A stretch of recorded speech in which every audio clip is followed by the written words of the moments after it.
माननीय कांशीराम अगर आज होते तो इन बच्चों को देखकर खुश हो रहे होते कि आने वाला भारत इन नौजवानों का बनेगा। लाख विपत्ति आए घबराइएगा मत, लाख आपको तोड़ने और डराने वाले लोग आएंगे, डरिएगा मत।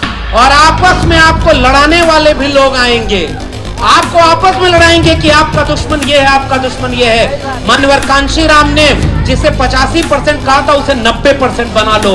इस देश में जो भी हाथ से श्रम करता है ना वो सब एक हैं। आइए हम सब मिलकर एक भारत बनाएं, भारत का संविधान लागू कराएं। डॉक्टर भीमराव अंबेडकर, डॉक्टर लोहिया मंडल और कांशीराम के सपनों का भारत बनाएं, भगत सिंह और अंबेडकर के सपनों का भारत बनाएं।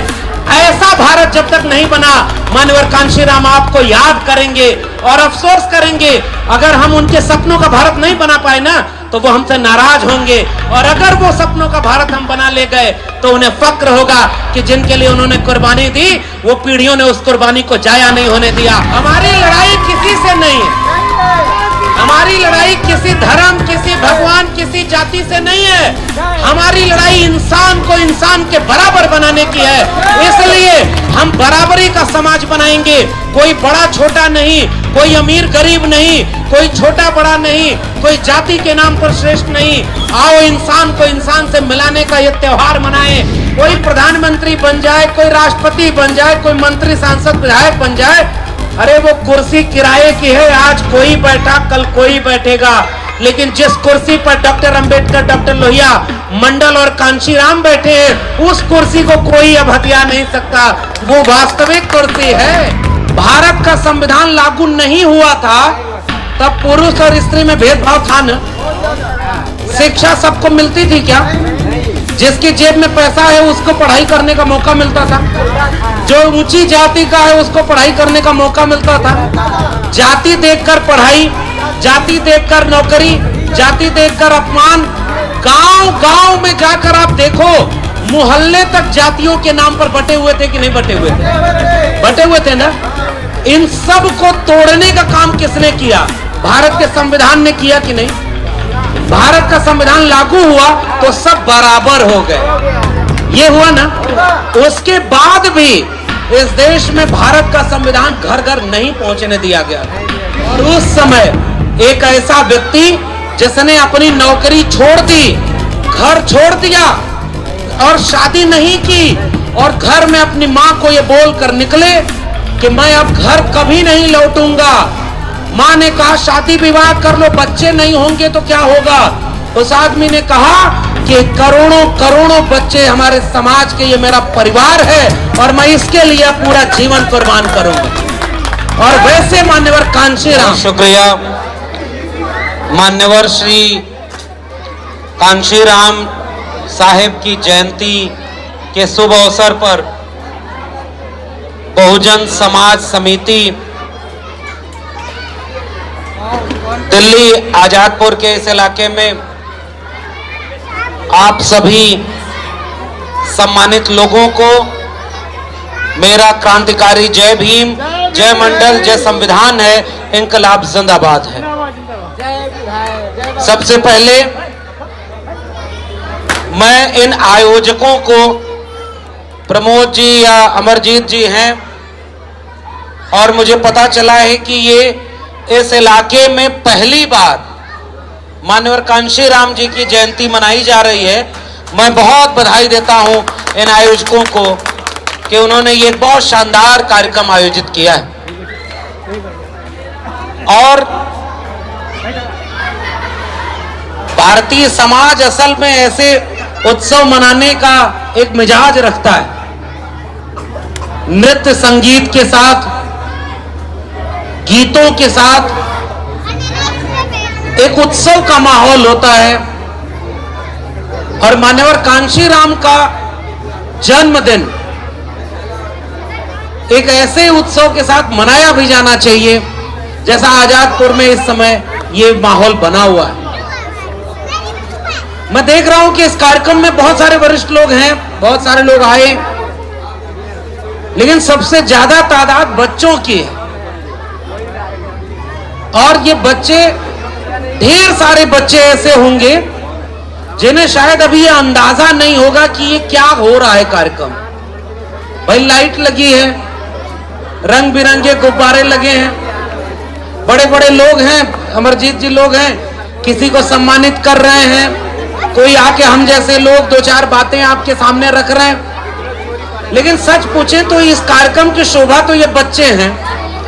जो लोग ज्यादा बड़े होकर समझदार हो गए वो कार्यक्रम में कम आए हैं, जिन्हें अभी समझदार होना है वो बच्चे यहाँ आए हुए हैं। मैं इसलिए इस कार्यक्रम को सफल मान रहा हूं। अब समझदारी भी तो आते है। हम लोग भी बहुत नासमझ रहे और अभी भी बहुत नासमझ हैं। धीरे धीरे पढ़ते लिखते सीखते समझदारी आएगी। लेकिन मैं उम्मीद करता हूं इस कार्यक्रम की तस्वीरें जिन बच्चों के की भूमिका यहाँ पर है, उन बच्चों से उनके साथ आप तस्वीरें खिंचवाइएगा। आज से 2-4 साल 5 साल 10 साल बाद ये बच्चे बड़े होकर पूछेंगे कि ये फोटो कब की है, किस कार्यक्रम की है, और आप ये उन्हें बताएंगे कि जिस दौर में कथा भागवत सुनने पूरा परिवार जाया करता था, जहां अंधविश्वास और पाखंड फैलाया जाता था, ऐसे वक्त में हम तुम्हें अपने वैचारिक महापुरुषों की जयंती मनाने के लिए ले गए थे। उन बच्चों को आपके ऊपर नाज होगा। ये बड़ी बात है और मैं बहुत बड़ी बातें न करके बस एक दो बात कहने आया हूं। इस देश को अभी देश बनना है। आप कल्पना करिए, अभी इसी मंच पर थोड़ी देर पहले ये बच्चे एक नाटक खेल रहे थे, और नाटक किस बात पे था जरा बच्चों बताओ। ये नाटक जो खेला गया है किस चीज पर था? पढ़ाई पर। छोटे छोटे बच्चे देखिए इतना नाटक तो देख ही लिए हैं कि वो नाटक पढ़ाई पर था। अच्छा, पढ़ाई में भी किसकी पढ़ाई के ऊपर था? लड़का और लड़की में भेदभाव हमारे समाज में है कि नहीं है? बताओ भाई, भेदभाव है कि नहीं? लड़का अगर नालायक भी हो जाए तो घर का चिराग होता है, और लड़कियां कितनी भी लायक हो जाएं तो आज भी ये समाज उन्हें पराया धन कहता है। इस मिथ को तोड़ने वाला नाटक था कि नहीं? इस कार्यक्रम की सफलता इसलिए है कि उन्होंने आपके बीच का एक सवाल खड़ा किया। अच्छा, अब एक बात और बताओ, आप बच्चों अगर आपको 2 विकल्प दिए जाएं, एक विकल्प दिया जाए कि आपको खूब खाने पीने की सामान मिले, अभी बहुत छोटे बच्चों की बात नहीं कर रहा हूं, कि तुमको पैसा दे देते हैं, जाओ तुम देश भर में घूमो, जाओ तुम मौज मस्ती करो। एक विकल्प ये है, और दूसरा विकल्प ये है तुम्हारी फीस किताब कॉपी सब फ्री हम करते हैं, जाओ तुम अच्छी पढ़ाई करके डीएम एसपी बनो, डॉक्टर इंजीनियर बनो। बताओ आप घूमने का विकल्प चुनोगे कि डॉक्टर इंजीनियर बनने का विकल्प? पढ़ने का विकल्प चुनेंगे? कलम चुनोगे कि नहीं? और अगर हम अपने बच्चों के हाथ में कलम और किताब नहीं दे पाए तो आने वाली पीढ़ियां बच्चों की गुलाम पैदा होंगी, और फिर कुछ लोग कथा उथा सुनाने आएंगे और ऐसी ऐसी कथाएं सुनाएंगे जिसका कोई विज्ञान नहीं है, जिसका कोई सर पैर नहीं है। मान्यवर कांशीराम एक ऐसे व्यक्ति का नाम जो विचार में तब्दील हो गए। मैं केवल एक गुजारिश करके जा रहा हूं बच्चों, और मैं इन बधाई फिर से देता हूं जो आयोजक हैं आपके इलाके में। देखिए, इन्होंने वैचारिक कार्यक्रम करने का जोखिम उठाया है। भारत आजाद हुआ, ये इतिहास पढ़ा है ना आपने? भारत कब आजाद हुआ? 1947 में। उसके बाद भारत का संविधान बना, भारत का संविधान लागू हुआ 1950 में। भारत का संविधान लागू नहीं हुआ था तब पुरुष और स्त्री में भेदभाव था ना? शिक्षा सबको मिलती थी क्या? जिसकी जेब में पैसा है उसको पढ़ाई करने का मौका मिलता था, जो ऊंची जाति का है उसको पढ़ाई करने का मौका मिलता था। जाति देखकर पढ़ाई, जाति देखकर नौकरी, जाति देखकर अपमान। गांव गांव में जाकर आप देखो, मोहल्ले तक जातियों के नाम पर बटे हुए थे कि नहीं बटे हुए थे? बटे हुए थे ना? इन सब को तोड़ने का काम किसने किया? भारत के संविधान ने किया कि नहीं?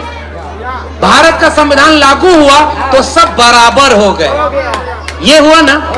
उसके बाद भी इस देश में भारत का संविधान घर घर नहीं पहुंचने दिया गया।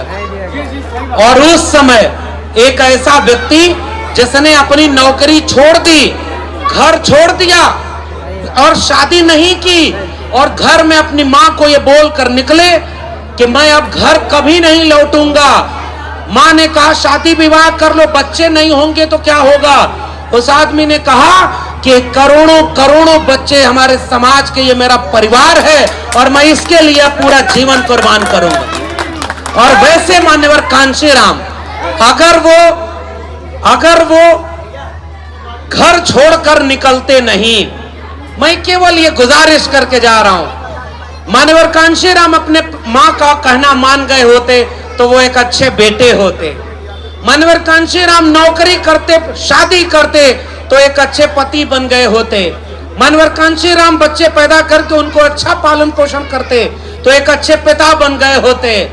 मगर मान्यवर कांशीराम ने अपने जीवन को कुर्बान करके इस देश के करोड़ों लोगों को, आने वाली पीढ़ियों के भविष्य को बदल कर रख दिया। इसलिए मान्यवर कांशीराम आज भी इस देश के आइकॉन की तरह याद करते हैं।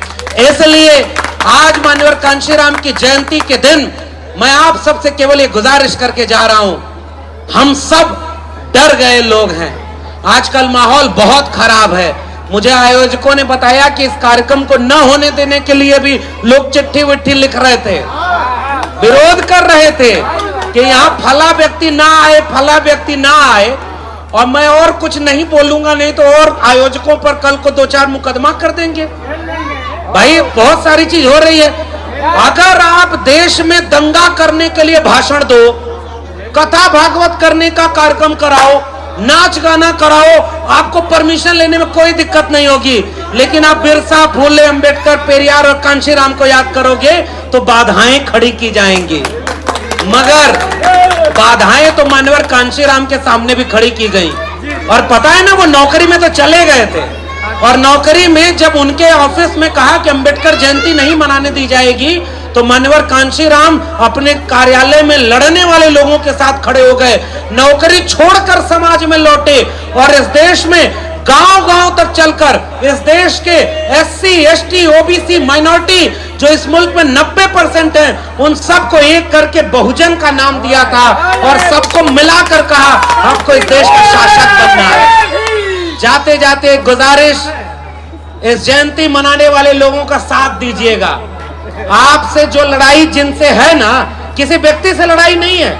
कोई प्रधानमंत्री बन जाए, कोई राष्ट्रपति बन जाए, कोई मंत्री, सांसद, विधायक बन जाए, अरे वो कुर्सी किराए की है। आज कोई बैठा, कल कोई बैठेगा।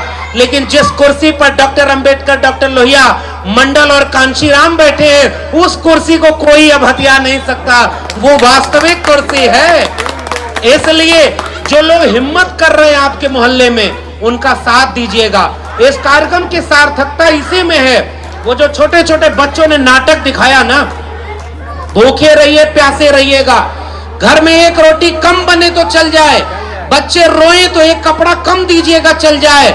उनके शौक को पूरा करने की बजाय 1-1 रुपया जोड़कर अपने घर के बेटा और बेटियों को शिक्षा जरूर दीजिएगा, और तब जाकर इस कार्यक्रम की सार्थकता बनेगी।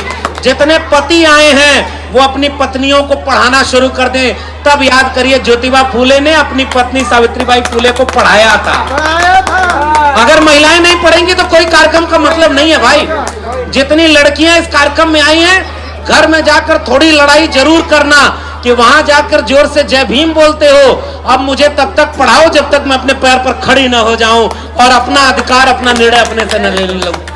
पढ़ाई सबसे जरूरी चीज है, क्योंकि मानसिक रूप से जिनको गुलाम बनाया गया, उनकी पीढ़ियों के लोगों को कोई चंदा के नाम पर, कोई धर्म के नाम पर लड़वा देता है। आपके बच्चे अगर शिक्षित हो जाएंगे, जागरूक हो जाएंगे, तो पीढ़ी दर पीढ़ी आपकी किस्मत बदल कर रख देंगे। इसलिए आज मान्यवर कांशीराम को याद करते हुए मैं बधाई देता हूं आयोजकों को और इनकी पूरी टीम को। अभी तो ये पहला कार्यक्रम है, कुछ दिन और कार्यक्रम करिए, ये पूरा मेला ग्राउंड भर जाएगा। और एक बात समझिए, ये कार्यक्रम जिस ग्राउंड में हुआ, मुझे पता चला इसका नाम है रामलीला मैदान ना। आज असली लीला इस मैदान में शुरू हुई है, असली लीला है ये। और अभी इस लीला को और आगे बढ़ाना।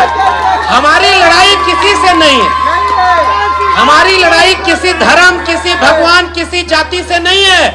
हमारी लड़ाई इंसान को इंसान के बराबर बनाने की है। इसलिए हम बराबरी का समाज बनाएंगे। कोई बड़ा छोटा नहीं, कोई अमीर गरीब नहीं, कोई छोटा बड़ा नहीं, कोई जाति के नाम पर श्रेष्ठ नहीं। आओ इंसान को इंसान से मिलाने का ये त्योहार मनाएं। मानवर कांशीराम अगर आज होते तो इन बच्चों को देखकर खुश हो रहे होते कि आने वाला भारत इन नौजवानों का बनेगा। लाख विपत्ति आए घबराइएगा मत, लाख आपको तोड़ने और डराने वाले लोग आएंगे, डरिएगा मत। और आपस में आपको लड़ाने वाले भी लोग आएंगे, आपको आपस में लड़ाएंगे कि आपका दुश्मन ये है, आपका दुश्मन ये है। मानवर कांशीराम ने जिसे 85% कहा था उसे 90% बना लो। इस देश में जो भी हाथ से श्रम करता है ना, वो सब एक हैं। आइए हम सब मिलकर एक भारत बनाएं, भारत का संविधान लागू कराएं। डॉक्टर भीमराव अंबेडकर, डॉक्टर लोहिया मंडल और कांशीराम के सपनों का भारत बनाएं, भगत सिंह और अंबेडकर के सपनों का भारत बनाएं। ऐसा भारत जब तक नहीं बना, मानवर कांशीराम आपको याद करेंगे और अफसोस करेंगे। अगर हम उनके सपनों का भारत नहीं बना पाए ना, तो वो हमसे नाराज होंगे। और अगर वो सपनों का भारत हम बना ले गए तो उन्हें फक्र होगा कि जिनके लिए उन्होंने कुर्बानी दी, वो पीढ़ियों ने उस कुर्बानी को जाया नहीं होने दिया। आप सबको मैं सैल्यूट करता हूं। और अगली बार जब दिल्ली के इस कोने में कार्यक्रम हो तो इतना ताकत से रहे कि इस मैदान में कोई जगह खाली न बच जाए। मानवर कांशीराम की जयंती पर ढेर सारी बधाई। जय भीम, जय मंडल, संविधान जिंदाबाद, उल गुलाम जिंदाबाद, इंकलाब जिंदाबाद।